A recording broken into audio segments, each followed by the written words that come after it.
Bon, Tekbi, c'est la campagne tunisienne de boycott académique et culturel d'Israël. Elle a démarré le 14 janvier 2018 par un appel qui a été signé par une centaine d'universitaires, d'artistes, d'activistes de la société civile tunisienne qui appellent au boycott académique et culturel d'Israël dans le cadre de la campagne mondiale BDS. La campagne de boycott, de dévestissement et de retrait d'application de sanctions sur Israël. Voilà. Est-ce que vous êtes appuyé sur les palestiniennes dans Ah oui, donc la campagne BDS, en fait, dans le monde, est née de l'appel de la société civile palestinienne qui a été mis en juillet 2005 et qui a abouti à une campagne mondiale. Elle est dirigée par la société civile palestinienne. Le bureau national du boycott se trouve à Ramallah et nous sommes en contact avec eux, évidemment. Ils sont au courant de nos travaux. Ils ont, par exemple, même contribué à la campagne contre Zim en Tunisie.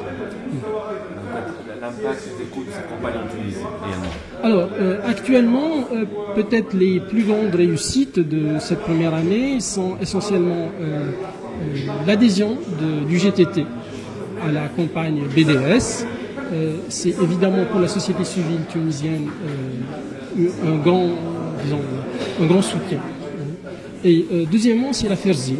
Le fait qu'on a réussi à arrêter, à empêcher la compagnie Zim, la compagnie maritime israélienne Zim, de maintenir ses lignes maritimes entre Haïfa et Rhodes. Dernière question. Vos prochaines actions en Tunisie, vos revendications surtout auprès du gouvernement tunisien? Pour le gouvernement, en fait, on a eu des contacts, on a eu des correspondances qui n'ont pas eu de suite. On a écrit au président, au Premier ministre, on a écrit aussi au président du Parlement pour leur demander d'ouvrir une enquête parlementaire sur l'affaire Zim, pour dévoiler toutes les entreprises qui ont contribué, qui ont aidé Zim à maintenir ce commerce, cet échange pendant des années. On voudrait savoir ce qui s'est passé réellement. Ça n'a pas eu de suite. Nos projets pour l'année prochaine, ça va dépendre essentiellement de ce qu'on va découvrir. Actuellement, il y a quelque chose qu'on vient d'apprendre il y a quelques semaines. Il y a une agence de voyage tunisienne qui commercialise des voyages en Jordanie, Palestine, officiellement, mais en fait, il y a aussi une étape qui se passe en Israël, à Haïfa et à Tabari. Et donc, on va se renseigner, on aimerait savoir dans quel cadre, si c'est de la normalisation, on va le condamner et on est prêt même à